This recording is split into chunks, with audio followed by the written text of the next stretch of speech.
during the presentation and use the chat feature only for communicating with John and Melissa with any questions you may have.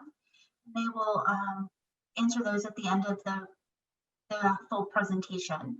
With that, I'm going to turn this over to John to open it up. Thank you, Hope.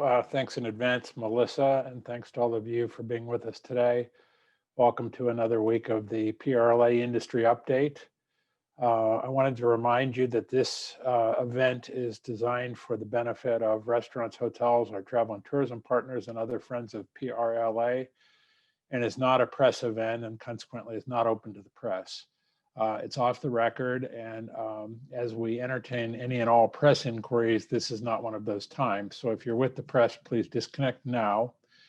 And with that, I'll once again will welcome all of you and ask Melissa if you're ready to take it on. I'm gonna try. All right, let's jump right into things. Hi, everyone. Welcome back under frustrating circumstances. I think we're all in agreement that we thought March and April and part of May were bad, and we're in a whole new land of frustration and anxiety right now.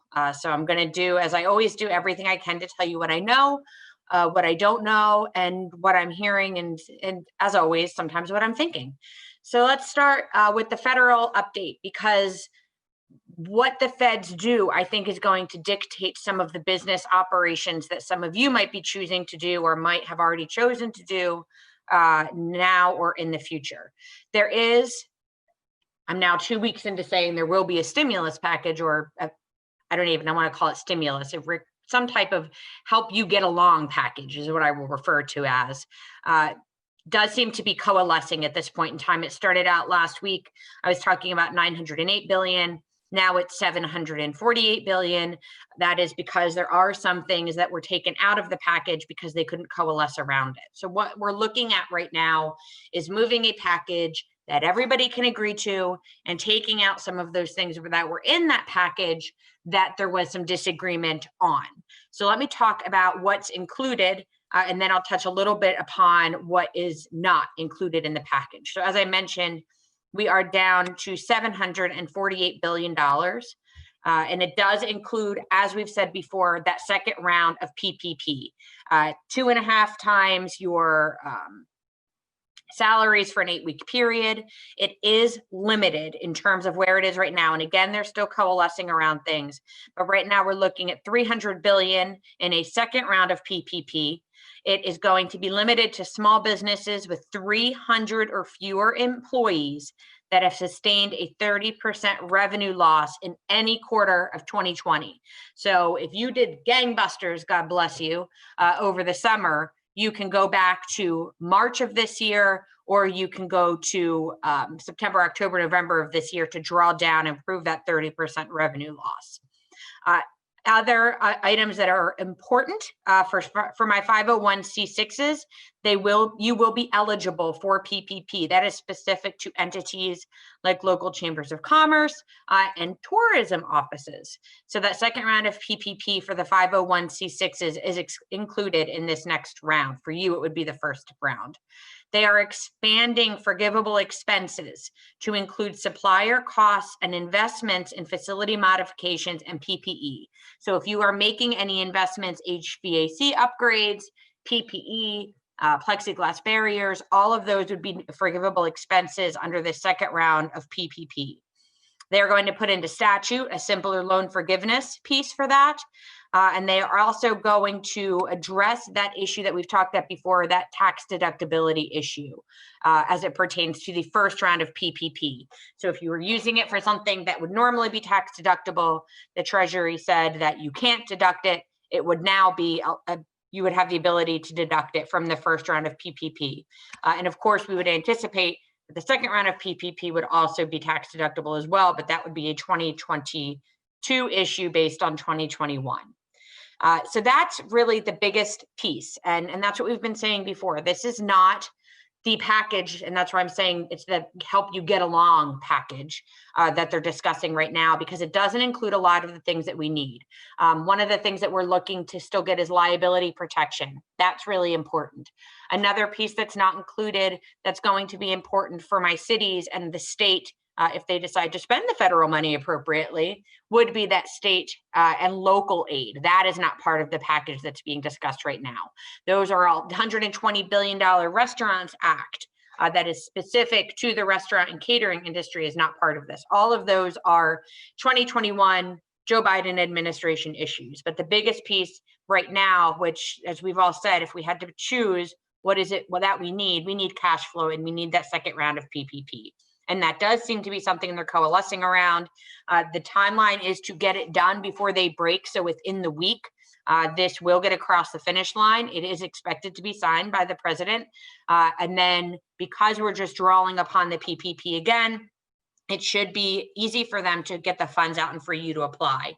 And we are working with our friends from the Banking Association to put a webinar together as it pertains to that application for the second round, especially because you do need to prove that 30% revenue loss. So we'll get more details from that as soon as this is passed. But the biggest thing right now is to get you that extra cash flow that you need, especially as we are now 4 days, I guess, officially into this order, and you're all stuck in a position where you're being forced to make some tough decisions about staying closed or opening again. So that's really kind of the only federal update I think of importance for anybody right now, is getting that across the finish line and getting those funds into your hands. And then again, focusing on the real big recovery package that we are going to need in 2021 to get us through this. Next slide. State update. We have some state updates. And one of the items, this isn't very exciting for many of you, but for some of you, it might be helpful. Part of the LCB advisory number 27 that came out during the course of COVID, you did not have to put your license in safekeeping. That technically ended on December 1st of this year, December 1st, earlier this month, where if you don't use your license for 14 days, you need to put your license in safekeeping. We do have some licensees that, because of the order, are essentially saying, I'm just going to shut down and reopen in January. We don't think that it makes sense for you to have to put your license in safekeeping if that's a decision that you choose to make. So today, imminently, the Pennsylvania Liquor Control Board should be approving allowing, not having that requirement to put your license in safekeeping to take effect until January 15th of 2021. So if you have your license, you're thinking of just kind of hunkering down to get through the next month or so, you do not need to put your license in safekeeping, and that is expected to be approved today. Further to that end, something we're also working with the LCB on, and this is really for my Philadelphia restaurants, for those of you that are looking to hunker down for longer than a few weeks, is to streamline that application to pull your license out of safekeeping if it's going to be in safekeeping for longer than 90 days. And there is some interest on the state level to do that. So if you are thinking of just kind of, closing up shop and hoping you can get through the next few weeks, you will not have to put your license in safekeeping, nor go through any of the mechanisms that you usually have to pull it out of safekeeping. As I mentioned last week, co-sponsorship memos are still being circulated. So all of those thousands of bills that were introduced in 2019 and 2020, they are dead. They cannot be passed unless they are reintroduced. So we have a ton of co-sponsorship memos that are being put out there. And part of those are co-sponsorship memos that have to do with PRLA's updated list of priorities. We've had a terrible 4 days and counting. But one of the things that, many things that we've been doing was reassessing PRLA's legislative priorities, knowing that immediately we need to get you reopened and we need to get you federal funds, but the state shouldn't be off the hook either. So what do we need from the state when they return to session in 2021 after they're sworn in January? So we have put together basically, you've seen something similar to this list before, it's been updated, what we need for general operations and what we need for our licensees. If we go to the next slide, I'll go over where we stand right now for our legislative priorities. Number one, top priority is to make sure that we remember, and the legislature remembers, that they spent $1.3 billion in CARES dollars on not the hospitality industry. Before, we had in our legislative priorities a request for $250 million from the CARES funding for the restaurant industry. that is not nearly enough for where we are right now. So that has since been updated to $1 billion in either when the federal funds come through in January or February of next year in a second package, or if the state needs to find it somewhere, we do need financial support for our industry. So we do have that the fund should be designated to the hospitality and tourism industry in the form of grants. Nobody needs a loan at this point in time.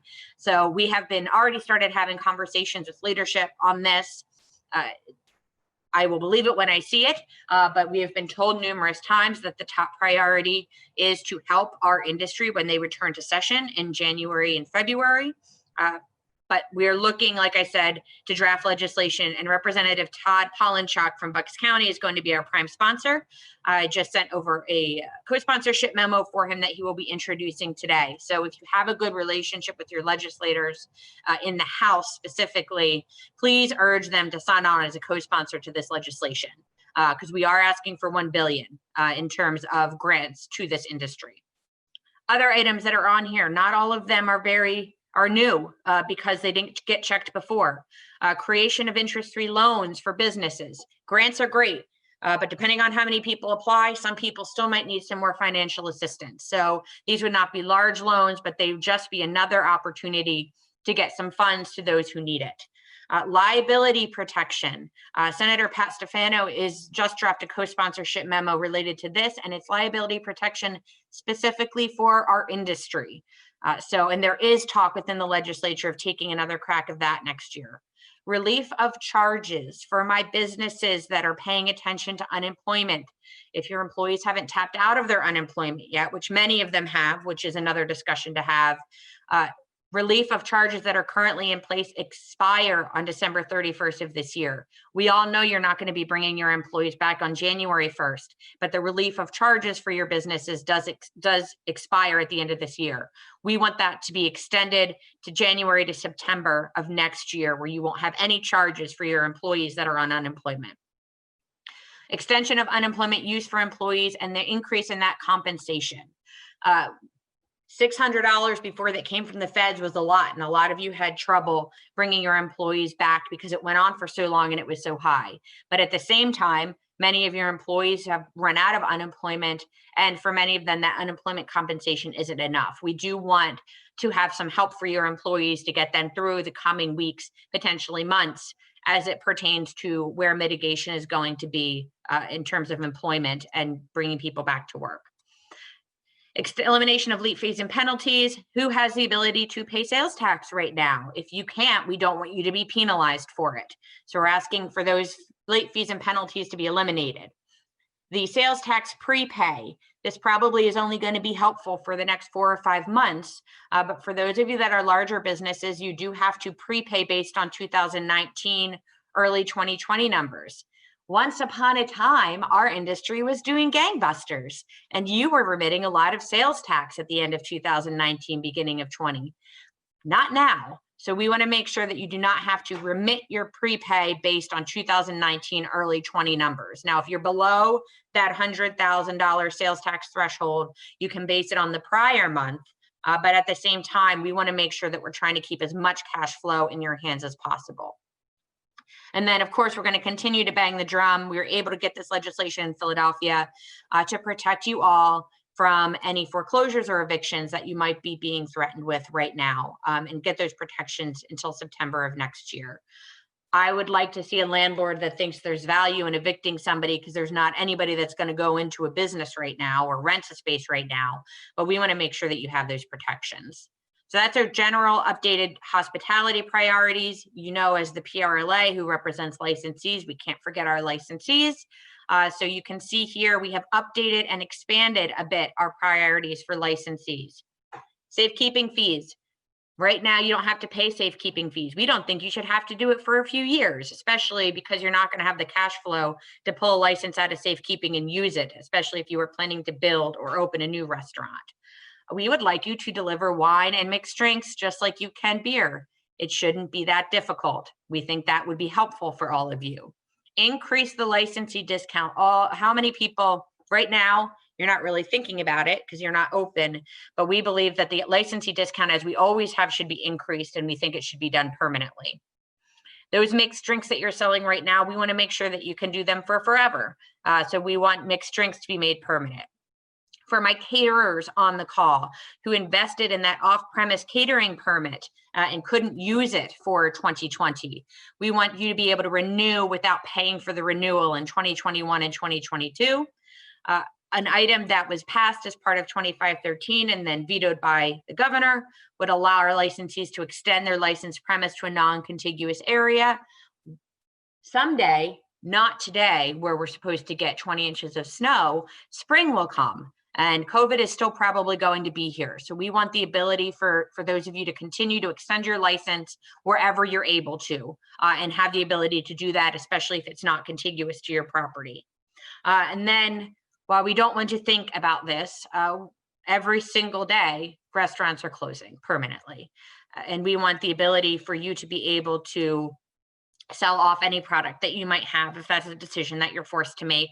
Currently, nerd alert, you can only sell your wine and beer to somebody who buys your license, and you can only do spirits over the course of the mixed drinks law. So we want the ability, if you're forced into that decision, to be able to offload your product at cost to another licensee. So that's where we are right now in terms of our recovery package. This is ever changing. You'll notice, for those of you that pay attention every week, we're going to update this to reflect the needs of the industry, but this is right now what I'm focusing on. I'm getting co-sponsors for all of these pieces of legislation. I am having multiple meetings every day with legislators. We will put a one-pager, well, it's front and back, so I guess two-pager in the daily update today if you would like to share it with your elected officials as well. So that's where we are in terms of state legislation that we want to get moving when they return to session in January. Next slide. Okay, so local updates, not a lot changing from when we last talked. Pittsburgh did, as I mentioned last week, pass their emergency paid leave. There should be more guidance on that front shortly. For those of you, if Families First is not extended and you have 50 or more employees in the city of Pittsburgh, you will need to begin offering that leave beginning on January 1st of 2021. So please pay attention to that if you are in that above 50 threshold within the city limits of Pittsburgh.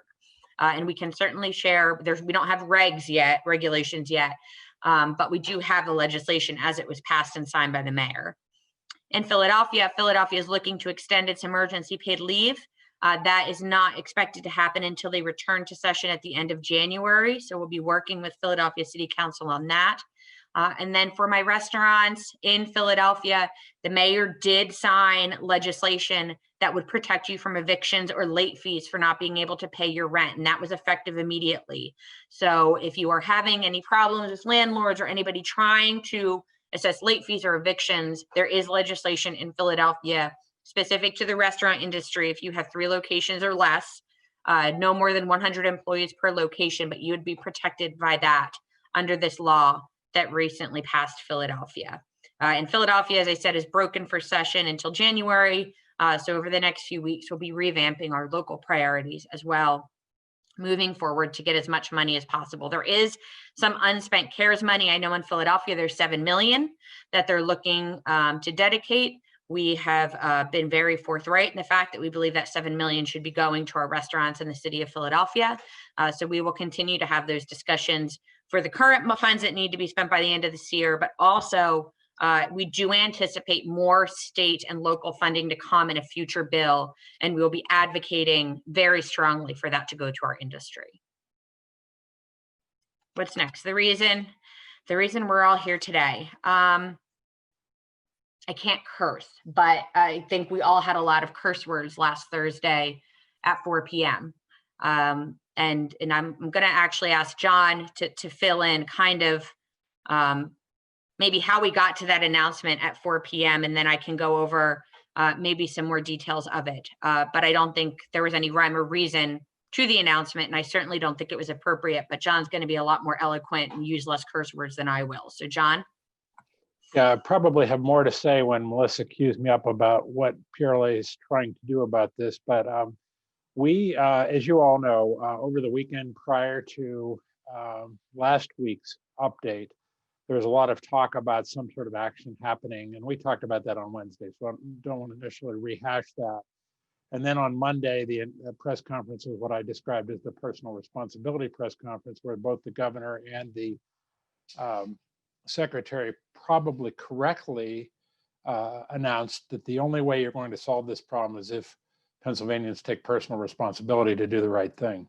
At that time, the secretary was also asked, and this leads up to what happened later in the week, she was also asked where the cases were coming from. And this is the actual quote from the secretary. This is Monday of last week. She said, "There's widespread community transmission throughout Pennsylvania. It's impossible to do case investigations and contact tracing for that amount of people." So in other words, they didn't know where they were coming from. So then when the announcement came Thursday, we were, like everyone else, taken by surprise. I probably was a bit more shocked even than most on the inside. I never thought they would make such a foolish decision with no backing, no justification for it at all. But obviously I was wrong. So then we reconvened our group obviously right after that, and I'll talk more about that a little bit later. Melissa, I'm not so sure there's a lot more to say about that, except that, as I may have mentioned last week, I don't recall, the two things that we implored them to do in writing over the weekend when they asked for our recommendations, I'm talking about last weekend, not the weekend we just had, is number one, do not shut down restaurants or do any serious mitigation prior to January 1st. And second, because this is time that employees need that income so they can have Christmas. And it's the time where restaurants build up a nest egg to get them through January. And secondly, whatever you do, give notice, like Washington, D.C. did when they made the decision to reduce restaurants to 25%.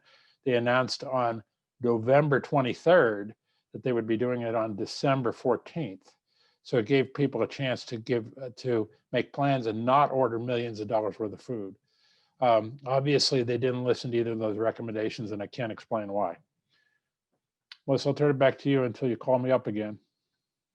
Okay, because I know from the questions we're seeing, everybody wants to know updates on what PRLA is doing in lawsuit updates. So let me go through where we are. Ready to handle that one when you give it back to me, okay? Thank goodness. I'm going to put some bourbon in my coffee by then. So we are the order, as John mentioned, I mean, we made a few requests, and one of them was don't do a last minute order. And they did a last minute order. So they announced at 4 p.m. on December 10th that the order was going to be taking effect Saturday at midnight. I have never spent so much time educating people how clocks work, and that Saturday at midnight meant Friday night going into Saturday. So Friday was the last night of dinner service. So never spent so much time telling people how clocks and days work. The order is effective until January 4th at 8 a.m. The biggest part that affects everybody on this call is the no indoor dining piece, and of course the indoor event piece. But for the basis of our industry, it's no indoor dining whatsoever. No consumption of food or drink, even if you aren't charging somebody for it. Even if you have if you're a bed and breakfast and it's included in the cost of the room, or a hotel and it's included in the cost of the room, they can take it and go back to their room, but there can be no indoor consumption of food and beverage on the licensed premises or any premise from December, well, now until January 4th at 8 a.m. We've gotten a few what I call the FAQ of the FAQs, because in shocking news, sometimes the FAQ that's given by the Secretary of Health, who seems to be doing the FAQs now, are not as inclusive as we want. And it feels like right now we're on like 20 pages of things, but some questions that I've been getting, I want to address. Hotel occupancy, because there is that line that says no indoor dining, all other businesses have to operate at 50%. That is not inclusive of the occupancy of hotel rooms. So if you are one of those lucky ducks that can sell 75% of your hotel rooms, you still can. And that is consistent with where we were in the red phase. So the 50% occupancy is not inclusive of hotel room occupancies. Gyms and fitness centers. This was another question I got from many of my hotels. It is inclusive of hotels, gyms, fitness centers, and indoor pools. I know the order says fitness centers, including those within apartments. And I know many of you came to me and said, well, it doesn't say including those within hotels. They meant it to include in hotels. They are assuming a hotel and an apartment building have the similar setup. So it is all indoor gyms and fitness centers, no matter whether they're located standalone within a hotel, within an apartment building, or anywhere else. Outdoor pods, we're making progress. We're still waiting to get this in writing. We reached out specifically to the department over the weekend to ask about those igloos and the pods that many of you have invested in. They came back and said it has to be open on two sides. So if you can't open it on two sides, it's not allowed. Since then, John has had some conversations with the administration where they said, we don't mean to include that as not being allowed. So it seems like the administration, higher levels, are saying that pods are permitted. But as we all know, the high levels of the administration aren't the ones enforcing the order. So we are reaching out today to get the Department of Health to update their FAQ to allow those pods to continue to exist. And as we said before, I've gotten this question too. Outdoor dining is still allowed. That's why you see this lovely picture for all of you to use later today. The order is only indoor dining. So outdoor dining, takeout is still permitted. People can still come into the restaurant to get their takeout. All of that is still permitted. It's the indoor, not that that's good news, but it is still allowed.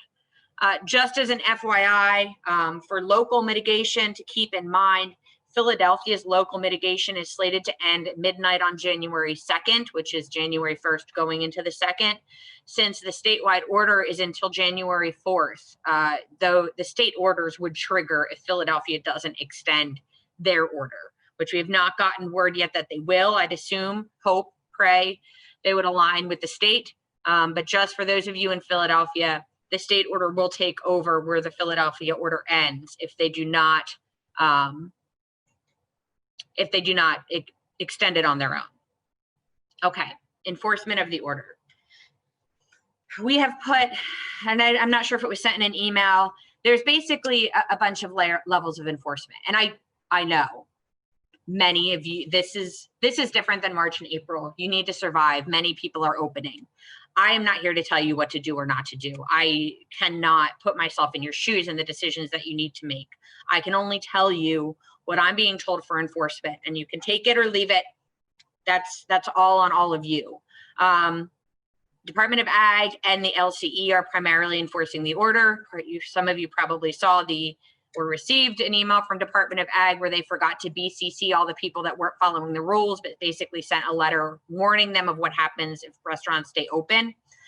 The first one is a warning. So you will not get shut down per se if LCE or Ag walks in. Second comes with fines of $300 and a potential shutdown for 24 hours. After that, there is a line that allows for criminal charges because you're violating the health and safety rules, whatever it is, of the Department of Health. So they are threatening criminal charges. Have I seen it yet? I haven't. But that is part of the order where they're saying they have the right to do it. Another piece on all of this is on the LCE front, is the fact that the LCE is working with the LCB. So if you are found to be in violation multiple times when you come up for renewal in 2021, the LCB does have the option to non-renew your license. Not saying they will, but they have started doing that for some extreme violators from back over the summer. Another thing, if you're thinking about this, that I want to urge you to do is to talk to your insurance companies. Many insurance companies will not provide coverage if you open in violation of the order. Again, I am not here to tell you what to do or what not to do. I am only here to tell you this is what we're being told is happening in terms of penalties. I am in constant communication with the LCE in terms of how they are going after. I know many people open this weekend and there is no enforcement. I know it, I heard it. I think it's shenanigans too, or if you were open and you didn't get enforced, then you got to pass. But I can't, I don't think John nor I can say, go ahead and open up and not at least tell you the facts of what could happen if you do. So that's kind of where we are. As we get more information of enforcement, we'll certainly let you know. But I don't see any reason why the Secretary or Governor don't go all in terms of enforcement, because at this point, what do they have to lose? But there hasn't been a lot yet. You will get a warning the first time. After that, I can't really speak to the penalties that would be assessed against you. tried to be as honest and somewhat diplomatic as I could in that. So next slide. All right, John, I'm tapping out. Okay, thanks, Melissa, and thanks for all that you're doing. Our friend Bob Raffetto probably asked the most commonly asked question over the weekend in the chat field as to why isn't the PRLA taking legal action? Not surprisingly, it's not the first time we've considered legal action over the last 8 months. We've considered many times. Our entire board of directors has addressed the issue a few different times. And on Friday morning, we convened a meeting of our officers and Melissa and me and Steph Otterson to talk about what our approach should be. And we immediately started working with the Law Center at the National Restaurant Association, arguably the experts on this around the country, and Angelo Amador, the head of that center there, to talk about the options.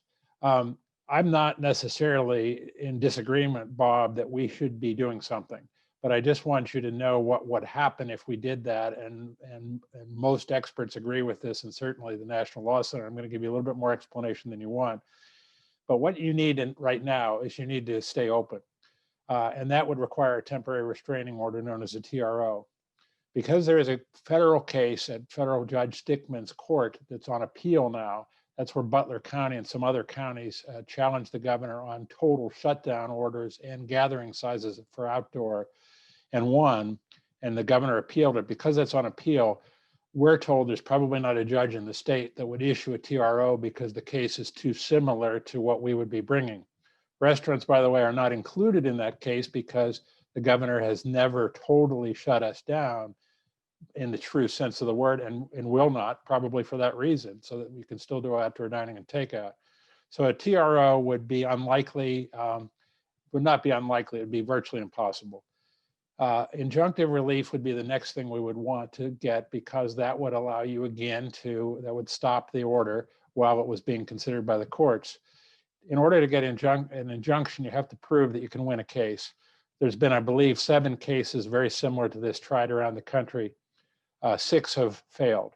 The only one that was successful was LA County, that had to deal only with outdoor dining, which has not been eliminated in Pennsylvania. Anything else that we did, filing lawsuits, of course, would be publicly look really good for PRLA, would not provide any relief for restaurateurs early on. We've had, some people have said, well, it's probably about the money. It's not about the money. Just on the call we had Friday morning, there was enough pledges for money to sustain the case. Plus, we've got a pretty good war chest at PRLA, and we could take that on. What we're trying to do is something that actually helps. And obviously, we've failed at that thus far. And for that, I can't tell you how sorry I am, but that's the fact. We could still do that, and that would probably make a lot of people happy. It's not out of the question. We'll be revisiting it regularly, and obviously, as Paul suggested, following all the cases, as Bob suggested, following all the cases that are out there. So that's where we landed on legal action. Melissa continues to be in constant touch with Angelo. And by the way, they worked with us on the successful, at 3 levels of courts, paid leave lawsuit in Pittsburgh. And then the Supreme Court in Pennsylvania is always going to side with the governor, almost regardless of what the case is. And most everybody knows that. The second thing that we decided to do during that call was to issue a survey over the weekend. And we thought it was important to put some real numbers to what this catastrophic order was going to do to the industry.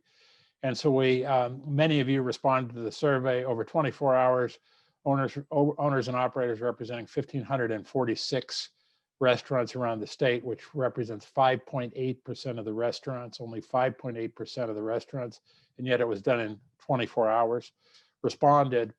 And we asked 3 very important questions, maybe the most important one of which was, how many of your employees will you have to lay off as a result of this? This would be over and above and in addition to any that you've already laid off, which are hundreds of thousands. And this would be just based on this order. The 6% of the restaurants, slightly less than 6% in actual numbers, said they would be laying off 26,250 employees. Most of these, of course, will be front of the house workers, servers, bartenders, people that were counting on this tip money for Christmas.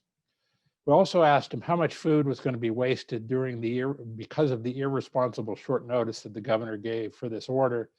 And of just those 6% of the restaurants, they said $1.5 million worth of food would either be wasted or given away. Hopefully they could donate it somewhere. That would, if you extrapolated it over the 26,000 and some odd restaurants in the state, that would be about 400,000 employees and $25 million worth of product because of this order. We also asked, just because we were interested because we got so many calls about people defying the order, and again, asking PRLA to recommend that restaurants defy the order. Of the survey, 14% of the respondents said they would be defying the order.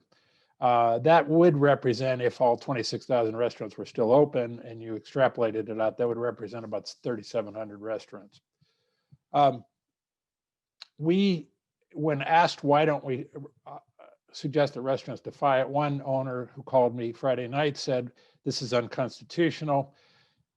A lot of people believe that, but the courts have not actually verified that. In fact, the courts so far have stood with the governor 100%, with the exception of Judge Stickman's court, and that's on appeal, and that had nothing to do with restaurants. So we can't recommend to people to do something that could cause them to lose their license or have criminal penalties or things like that. That's why we can't recommend that. We are trying to help everyone understand what the ramifications would be if you defied that. So we had a press release that came out on Monday morning with the results of the survey. We got some traction on that. It's devastating for our industry. And then in a tragic twist of irony, on Friday morning, actual data about the impact that restaurants and bars may have on the spread of virus came out of New York State. I mentioned earlier that on Monday, the secretary, last Monday, a week ago Monday, the secretary, when asked to explain where the spread was coming from, she said, there's too much, we can't track it. On Thursday, when asked a similar question, the governor and the secretary threw out several so-called studies as their evidence that restaurants caused the spread. And one of those was the Yale study, one was the Stanford study, and one was the JP Morgan Chase study.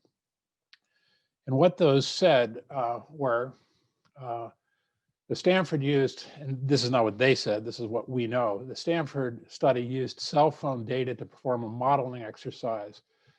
That was quickly debunked by the National Restaurant Association's Research Center. You may remember that. And even so, even though it was not applicable to restaurants, and particularly not in Pennsylvania, the study concluded by saying restaurants should stay open at a 20 to 30% level in order to balance economic impact. That wasn't mentioned conveniently when the governor mentioned the study. Second one he mentioned was a Yale research study.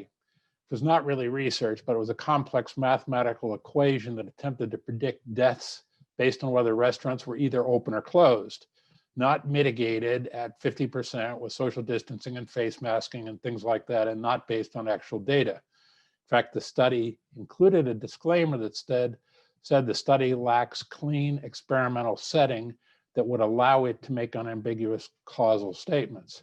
The third study that the governor mentioned was JP Morgan Chase credit card tracking data. We're told that JP Morgan Chase reached out to the governor's office, governor's press office afterward, and asked him to redact that from the comments since it was not about restaurants. So I think that there's going to be a lot of debate. So on Friday morning, New York State, with actual tracking data that they were able to accumulate between September and November, showed that 74% of the spread came from household gatherings, as I mentioned earlier, and 1.4% came from restaurants and bars combined. The National Restaurant Association believes, and they're trying to do some work on this, that when you take bars out, and of course we represent bars too, restaurants represent a tiny part of the spread. But 1.4%, I think most people would agree, relative to 74% is tiny. So the press release that we came out with Monday afternoon had to do with this. and specifically called on the governor to immediately reverse his order based on this new data, this new actual data. There's going to be a war of data going on for the next few days. The good news is that we have actual numbers and they have hypothetical and studies and mathematical calculations. We have I was on PXI last night in Pittsburgh, and I didn't see the rebuttal on it, but they had a rebuttal and said they had actual studies. Unless they found something better than Stanford and Yale, they have nothing because there isn't anything. So we're going to continue to beat this drum and try to see that this was a tragic error based on no information, frankly, and that they need to get restaurants open right away. So those are the three things that we're looking at legal, as Bob has already suggested we should, and many, many others have. The second is our survey that shows the real human impact of this terrible decision. And third is actual data comes out of New York State. By the way, one of the news outlets said, well, that's from another state. Well, yeah, it is. It's from another state that happens to border Pennsylvania and looks a lot like it, and whose restaurants have been less mitigated during the time of the tracking, September to November, than Pennsylvanians have. They've been at 50% through most of the state. Even now, only New York City and 3 micro clusters are below 50%. So we think it's the most meaningful data that's out there at the moment. So that's an update on what we've been working on. There's also an op-ed there. The op-ed appeared in the Philadelphia Inquirer last night, and previously over the weekend appeared in the Pittsburgh Business Journal. So anyway, we'll continue to do everything we can to get the truth out about what's going on, and hopefully the truth will have some impact. But we don't know how the governor's team will react. They've been totally silent with us since this started, except for answering the igloo question. Melissa, I'll turn it back to you now, and then unless there's something else you wanted to talk about. No, I think that covered it. As John mentioned, the first thing that we did on Friday morning was look into our legal options. I think that was an obvious choice for us. And as we mentioned, I'm game to file suit, but it's by the time we get any traction or we'd get anywhere, the 3-week mitigation would be over. So I think that's really where we're stuck. And as John said, we're almost at a disadvantage because we weren't shut down completely, that we can still do takeout. And that's really part of the problem as well. So we are planning to put out an RFP and get a firm on board if we need it, so we can move quickly when we see an opportunity that comes along. So we will continue to investigate that. And we will not leave any stone unturned on this. I think with that, we're going to turn it over to Hope for webinars and updates, and then we'll answer any questions. Hi, everybody. Thank you, Melissa and John. We do have some webinars outside of Melissa's webinars coming up. Tomorrow, EcoLab is going to be doing a great webinar to talk about how technology can strengthen your food safety and public health concerns. So please check that out. They do record and send out recordings if you are unable to make it to that one. On Monday, the 21st, we are going to have 2 lawyers that deal with bankruptcy and litigation presenting to us about understanding your options and bankruptcy. They want to talk about the options of helping you get from point A to point B, the tools that are out there, and ways that you can negotiate with your creditors, so that they're going to be presenting it as bankruptcy as the last resort. So really, I think it's an important one for you to just be able to have all your options out in front of you. So if you have time, please join us on Monday at 10:30. We will be recording it and posting it on our website, but I think that having the opportunity to talk with the attorneys is always a great way to get more information. And then coming in January, we will be having some more webinars coming up. I know the NRA is putting one out with restaurant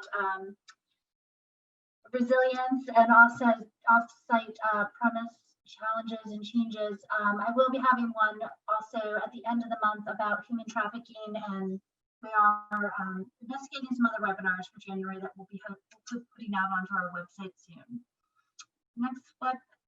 And then we've been talking about PA, but I think it's important for you all to make sure that you're up there and it's up to date. We are offering different options for you to advertise your business to the public. Please check that out.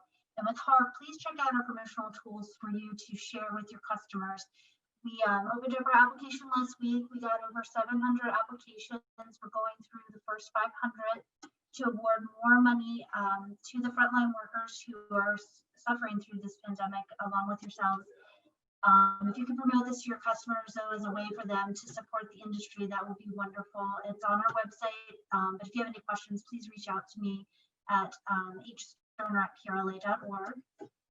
And as always, at the next slide, the training solutions are always available and a great way for you to be,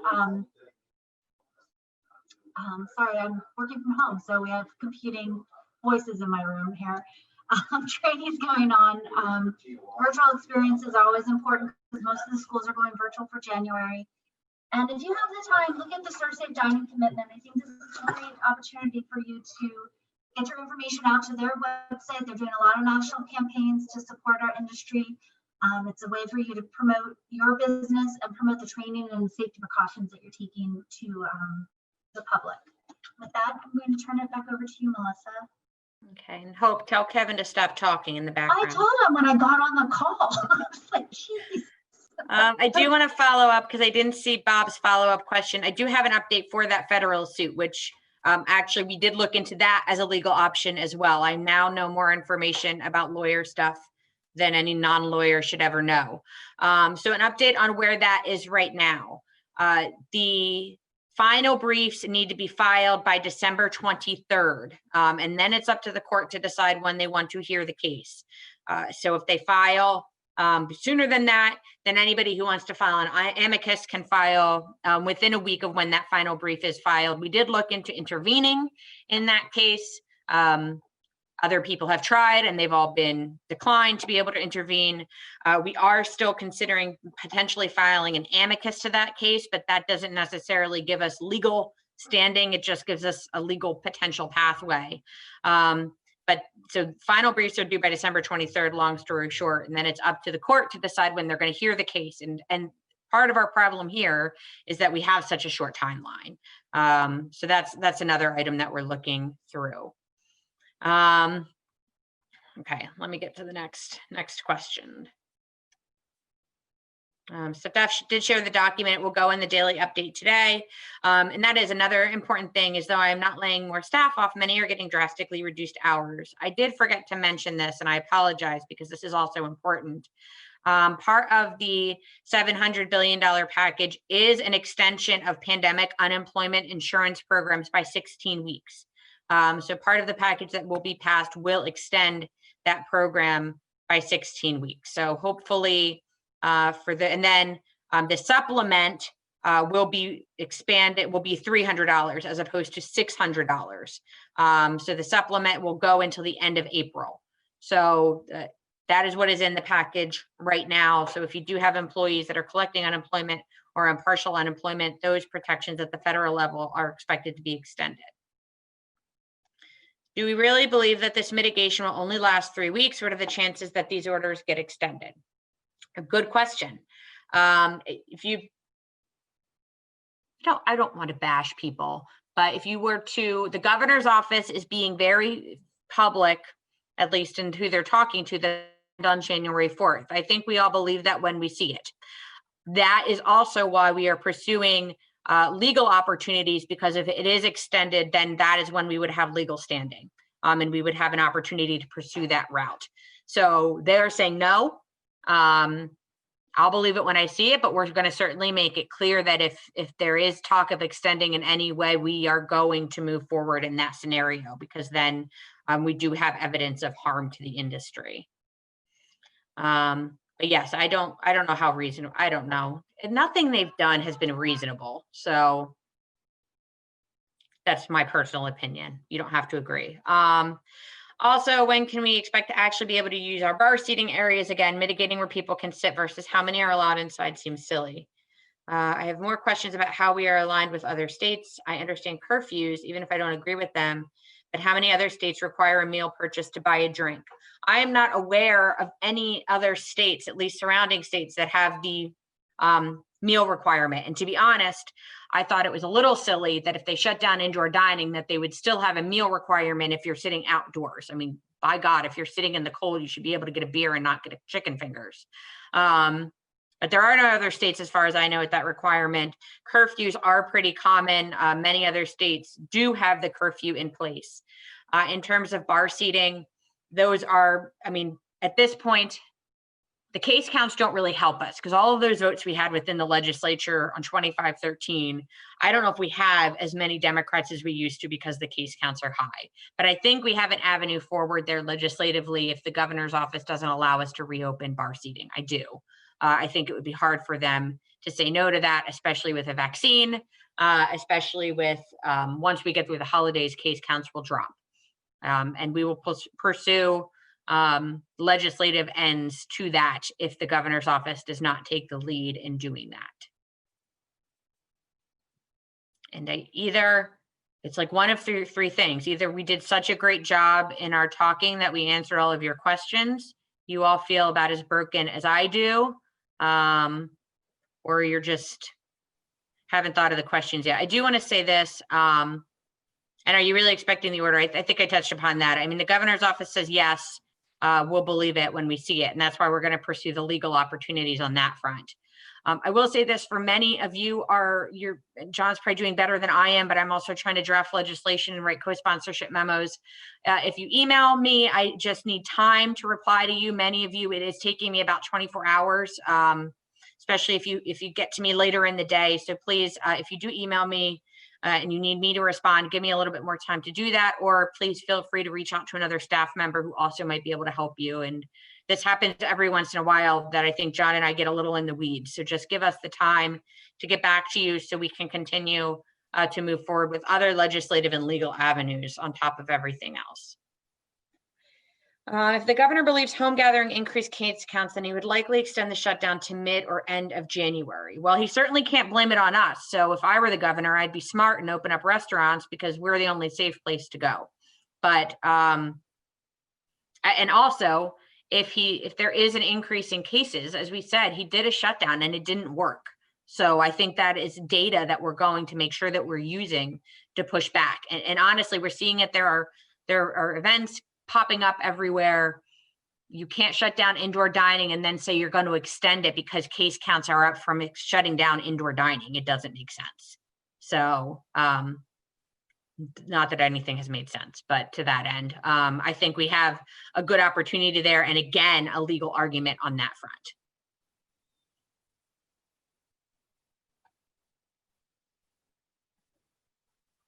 Well, seems like questions are stopping. To back up what Melissa said, if you need to find emails for the other employees like myself or Steph or Heidi, our website does have a contact page, and it does detail all our emails, so you can definitely find them there if you want to CC us along with Melissa. Thank you, Melissa and John, for presenting this information. Again, we are recording this and we'll send it out. And with that, I think this webinar will conclude. Thanks, everybody. Thanks, everybody. Have a good day.